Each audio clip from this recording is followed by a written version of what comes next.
Tonight's message is partner with God.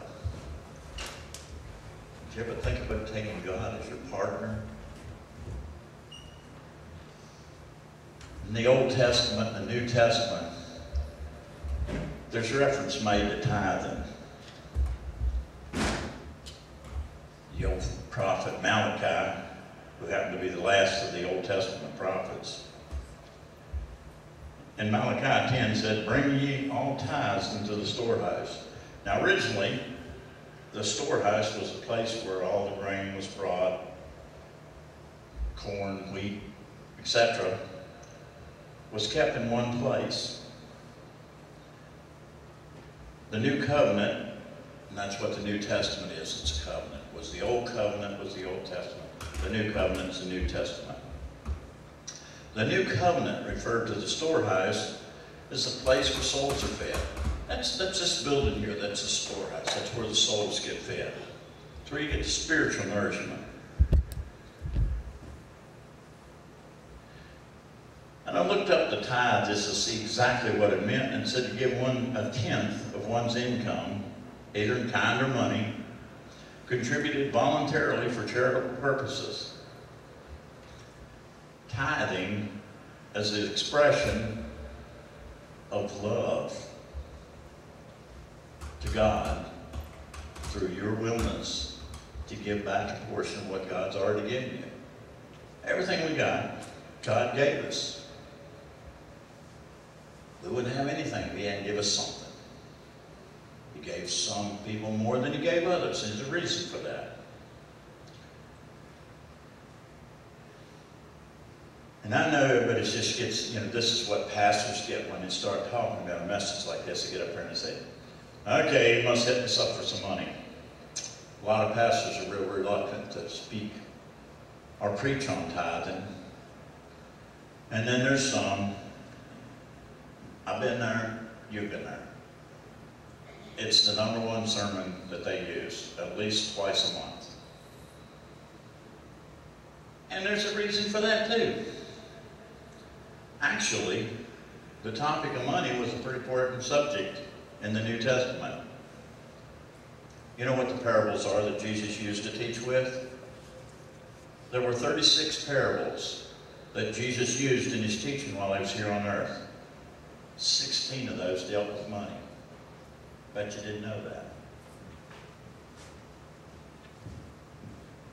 Matthew, Mark, Luke, and John, the first 3 Gospels, 1 in every 6 verses of those 3 books deal with money. Actually, in the New Testament, there's 2,000 verses, over 2,000 verses, that deal with money. So apparently it was a pretty important topic of some sort. God made 2 promises to us when we tithe. One, that He would bless us. It says that He would open up the windows of heaven and pour out the blessings. Well, we can't open up the storehouse of heaven and pour our blessings out. So that means that He's going to outdo anything that we do. He's going to bless us more than we could possibly love Him. It also says that He'll give us His protection. Now this is kind of the idea of the way things work. This old farmer was asked one time, and he said, "What's the secret of your prosperity?" He looked the feller in the eye and says, "I just shovel it into God's bin, and He shovels it back in mine." Thing is, He's got a bigger shovel. And that's just about the way it works. God's got a bigger shovel. Now, being a partner with God, that's kind of an exciting thought. Who better could you partner with? The big boss. Malachi 3:11 said, "I'll rebuke the devourer. He'll not destroy." God's going to use the tithe to beat off the enemy. And think about it. Now, if we had